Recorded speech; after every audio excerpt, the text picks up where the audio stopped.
कल हमने आपको प्रेजेंट की जो 4 पार्ट होते हैं उनकी पहचान, हेल्पिंग वर्ब और मेन वर्ब संक्षेप में आपको समझाया। इसी तरह से आज आपके सामने पास्ट और फ्यूचर के हमने लिखे हैं, तो थोड़ा समझने की कोशिश करते हैं। पास्ट का फर्स्ट आता है पास्ट इंडेफिनिट टेंस, इसकी पहचान होती है या ये, या था, ये थे, दादा दीदी थे। जब हम आपको हेल्पिंग वर्ब पूछते हैं तो आपको बतानी होगी डिड, और आपको यहाँ पे मेन वर्ब की फर्स्ट फॉर्म लगाओ। अफर्मेटिव में थोड़ा चेंजिंग रहती है, उसमें मेन वर्ब की सेकंड फॉर्म लगाते हैं, लेकिन हम अफर्मेटिव नेगेटिव इंटरोगेटिव की बात नहीं कर रहे हैं, हम पूरे पास्ट इंडेफिनिट की बात कर रहे हैं। पास्ट इंडेफिनिट में हेल्पिंग वर्ब जो आपकी रहती है वो रहती है डिड, और जब डिड लग जाता है तो एमडी की फर्स्ट फॉर्म, मेन वर्ब की फर्स्ट फॉर्म आता है। उसके बाद past continuous tense second number पे आता है। तो आपकी पहचान रहती है रहा था, रही थी, रहे थे।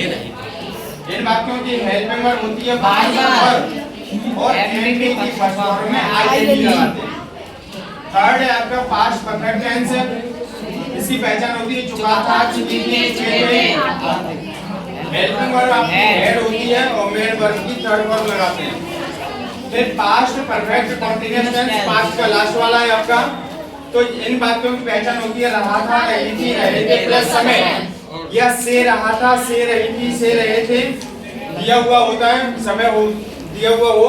तो जब हम इन वाक्यों को बनाते हैं तो उनमें हेल्पिंग वर्ब हेड बीन का यूज करते हैं और एमबी की फर्स्ट फॉर्म में आईएनजी लगाते हैं, और निश्चित समय होने पर सिंस लगाते हैं, अनिश्चित समय होने पर फॉर लगाते हैं। उसके बाद है फ्यूचर। इधर पास्ट के 4 कंप्लीट हुए। फ्यूचर इंडेफिनिट टेंस पहचान होती है गा, गी, गे। हेल्पिंग वर्ब होता है विल, सेल। आई और बी के साथ सेल लगाते हैं, अन्य सभी कर्ताओं के साथ विल लगाते हैं, और इनमें मेन वर्ब की फर्स्ट फॉर्म लगाकर बातों को बनाते हैं।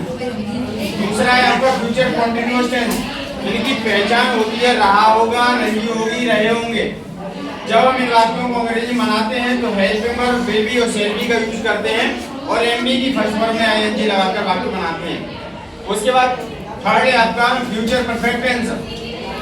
इन वाक्यों की पहचान होती है चुका होगा, चुकी होगी, चुके होंगे। यार जब हम इन वाक्यों को अंग्रेजी बनाते हैं तो इनमें हेल्पिंग वर्ब विल हैव और सेल हैव का यूज करके मेन वर्ब की थर्ड फॉर्म लगाकर वाक्य को बनाते हैं। इसके बाद है फ्यूचर परफेक्ट कंटीन्यूअस टेंस।